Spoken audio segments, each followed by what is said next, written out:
দীনকৃষ্ণ ঠাকুর টুকরো টুকরো করেনি, টুকরো তো তোমরা করেছো, 4 বর্ণে ভাগ করে দিয়েছো মানুষকে। হ্যাঁ, 4 বর্ণে ভাগ করে দিয়েছো। এবার তোমরা বলো কে টুকরো টুকরো করছে এবং কে এই টুকরো টুকরোটাকে জোড়া লাগাতে চাইছে।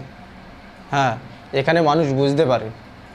যখন তোমরা অসুবিধায় পড়ো, যখন তোমরা সমস্যা পড়ো, তখন তোমরা বলো যে সব হিন্দুরা এক হও, সব সনাতনীরা এক হও।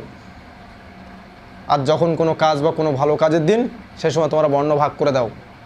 এর আগেও একটা ভিডিও করে দিয়েছি যে রাম মন্দিরের পাশে যেসব দলিত পরিবার বা যারা নিচু জাত, যারা সর্দার আদিবাসী মুচি ম্যাথর, তাদেরকেও পর্যন্ত মন্দিরে উঠতে দেয় না। কিন্তু যেদিন বিপদে পড়বে সেদিন তাদেরকে ডাকবে যে সব সনাতনীরা এক হও, সব হিন্দুরা এক হও। সেই দিন এদের মানে প্রয়োজন পড়বে, তখন এদের মানে তখন পড়ে যে এরা আমার রক্তের ভাই, এরা রক্তের সম্পর্ক। তার আগে এদের পড়ে না। কিন্তু সেই টুকরো টুকরো ভাগটাকে আমার দীনকৃষ্ণ ঠাকুর চাইছে যে আমি জোড়া লাগাই, যে আমরা কেউ 4 বর্ণে ভাগ নয়, বা আমরা কোনো নিচু জাত না, কোনো উঁচু জাত না।